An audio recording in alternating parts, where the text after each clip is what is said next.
Más de 1.200 científicos de todo el mundo le escribieron una carta abierta al presidente Mauricio Macri en la que denuncian la situación crítica que atraviesa la ciencia argentina. Hace un ratito estábamos hablando también de este presupuesto del horror que se va a votar mañana. Esperemos que no hay muchas esperanzas de que suceda de otro modo.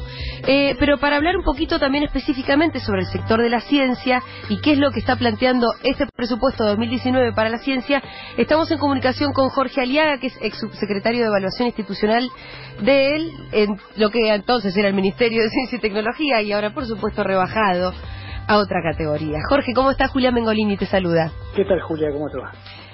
Bien, bueno, bien. Viste que uno en esta época y con estas noticias tan horribles que hay que dar, es difícil sentir alegría, pero tratamos de mantener el espíritu alto.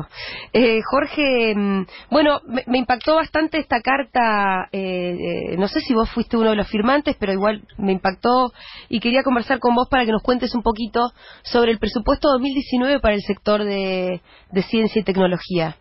Sí, bueno, mira, yo no fui uno de los firmantes, entre otras cosas, porque esta carta es una versión, digamos así, hecha a nivel internacional, claro, para que adhirieran científicos que viven en el exterior.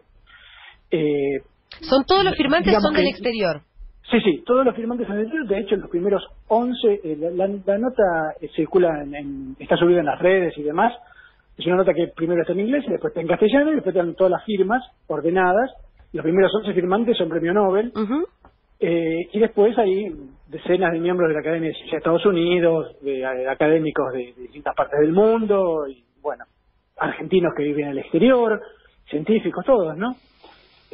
Bueno, y la carta además, Jorge, es alarmante, tiene un tono de verdad de alarma. Además, dice, entre otras cosas, que el CONICET está al borde de la parálisis.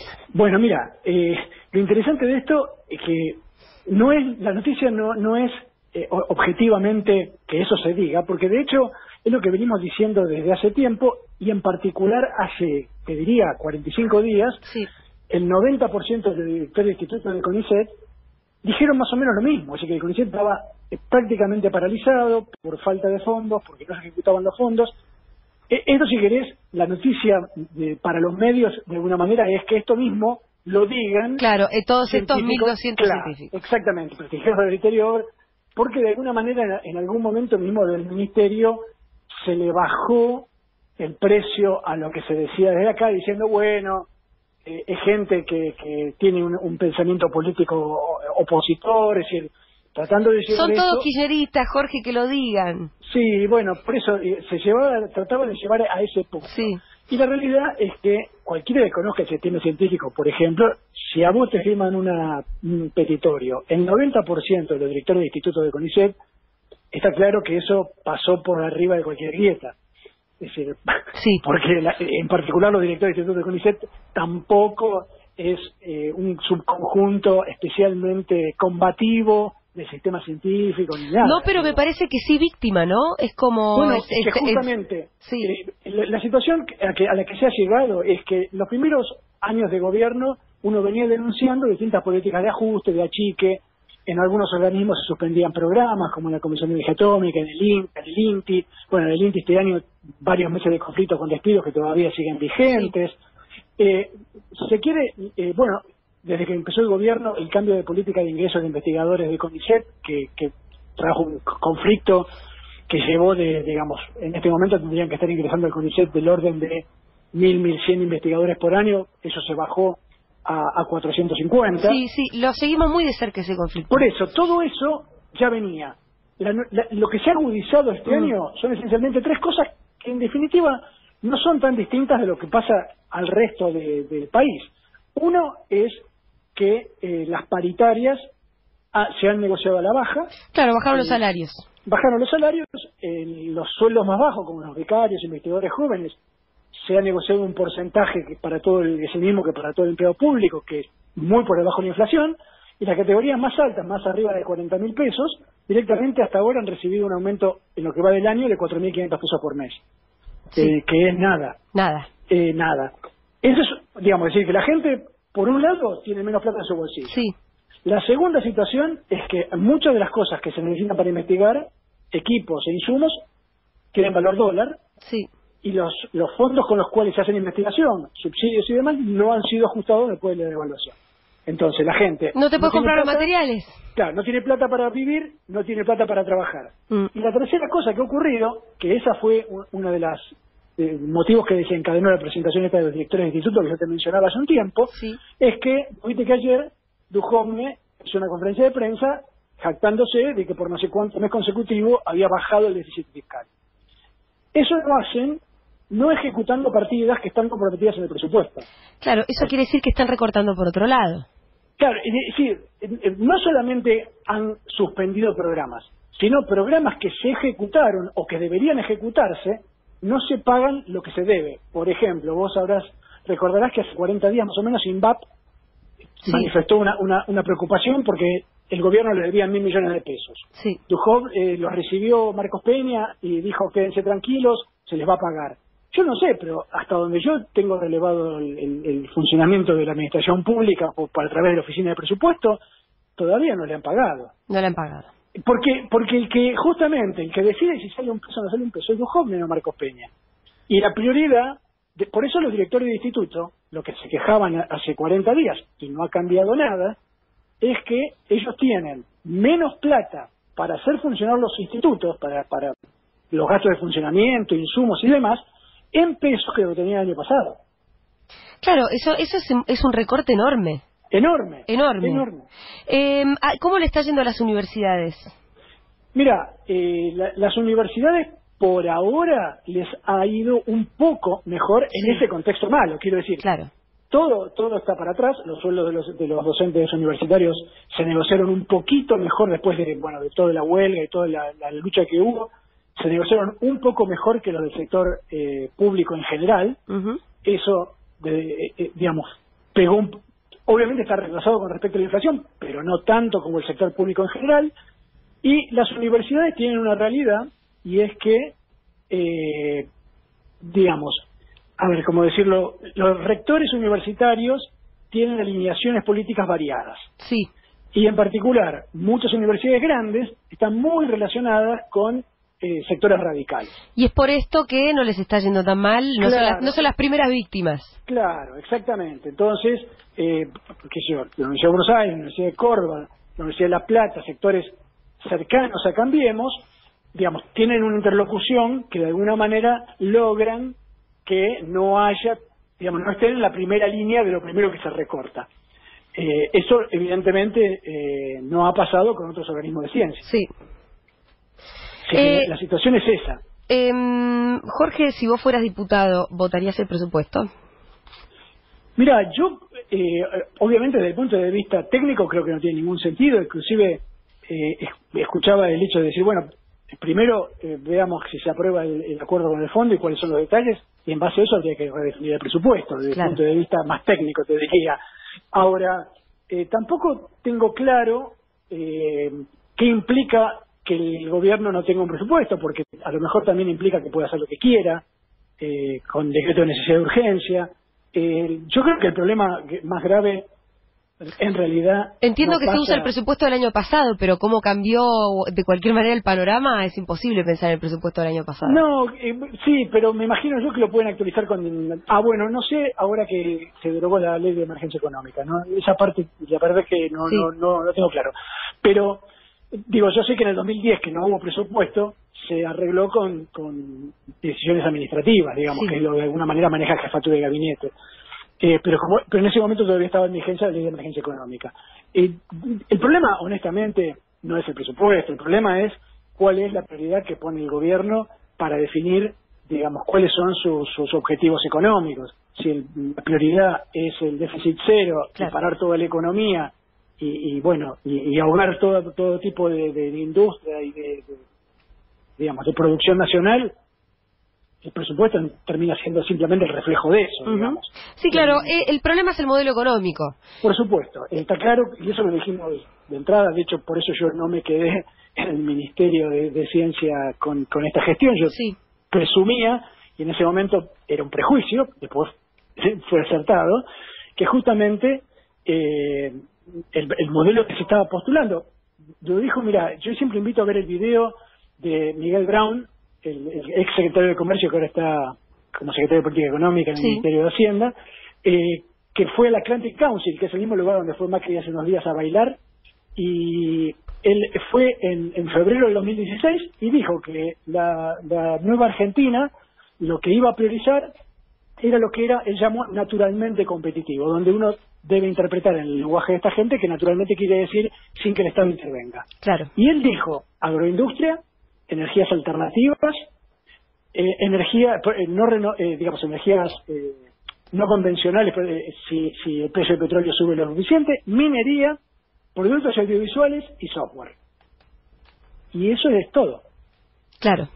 Entonces, obviamente... Es un sector muy chiquito, no entramos todos ahí. Exactamente, es decir, la Argentina tiene esta paradoja que ellos han dicho de que, bueno, queremos hacer Australia, queremos un Nueva Zelanda o Chile. La relación que exporta el país de materias primas en relación con su población es muchísimo más grande en esos países. Nosotros no tenemos, paradójicamente, a pesar de que siempre se dice que nuestra producción agropecuaria y demás es muy grande, no es tan grande en términos de nuestra población. Claro. Así que, dicho de otra manera, si nosotros no tenemos una industria desarrollada, no hay manera. Ahora, paradójicamente, esta gente se jacta de que, bueno, hay muchas cosas que no son eficientes, pero, por ejemplo, ponen como eficiente INVAP. Ahora, sin embargo, ni siquiera son capaces de pagar la deuda de INVAP y la ponen en un aprieto, porque en este momento, si vos no tenés plata para pagar los sueldos, no tenés manera de ir a un banco a pedir crédito con las tasas como están. Implica fundir la empresa. Está claro que al final no les interesa INVAP. En tanto, el Estado tiene que estar ahí de cualquier manera. No, por supuesto. Aparte, bueno, fíjate vos que lo primero que hicieron cuando llegaron fue suspender el ARSAT 3. Sí. Lo primero.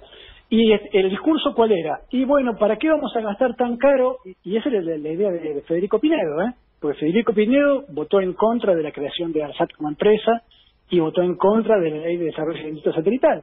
Y ellos lo que decían es, ¿por qué vamos a gastar plata para desarrollar satélites si es más barato comprarlos afuera?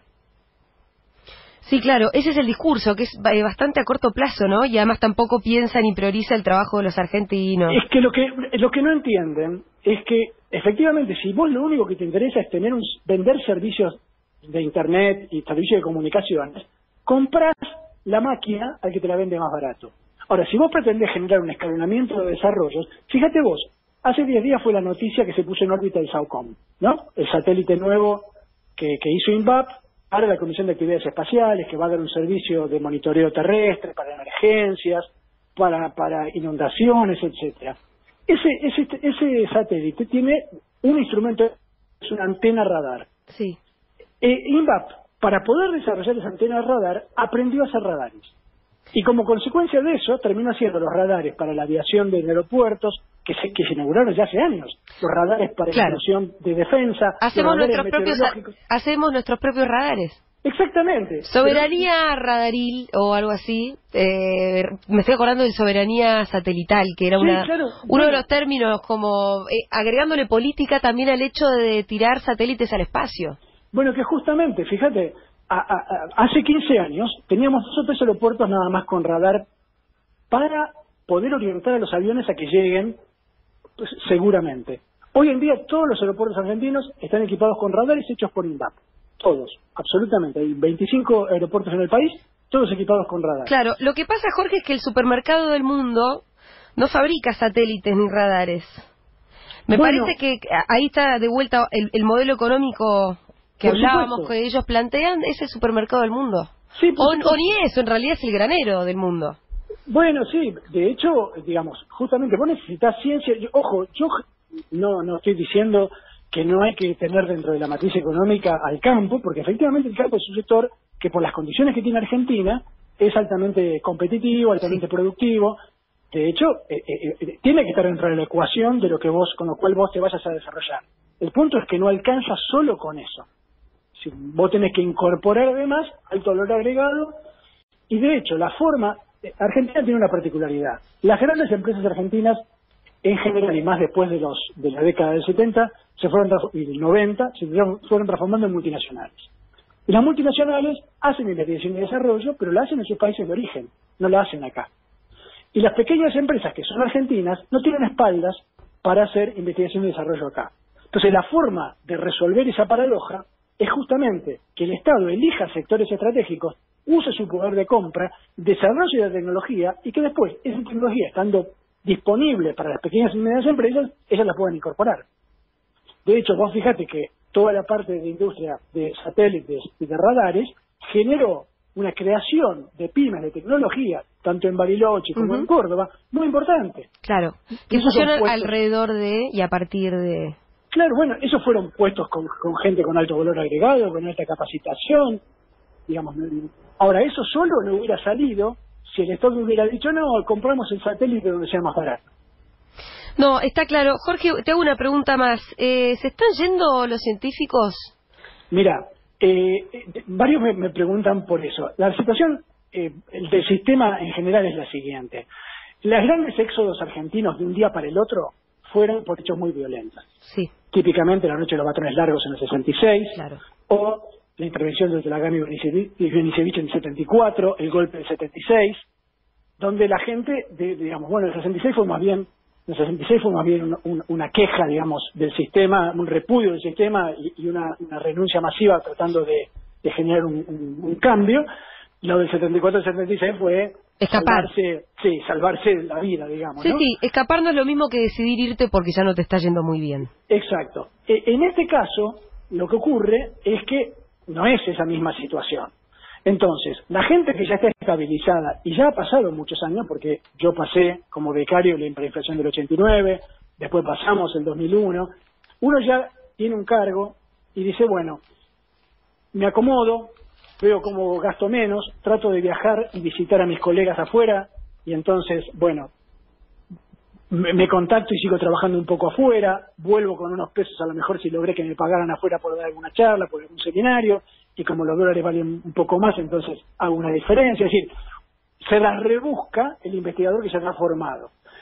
El peligro, y eso es lo que ocurre, es que los investigadores más jóvenes, que ven que no tienen posibilidades de insertarse en el concepto en las universidades, que tampoco en la Comisión de Energía Atómica, que tampoco en el INTE, en el INTI, digamos, lo que dicen es, bueno, me voy a hacer una estadía afuera.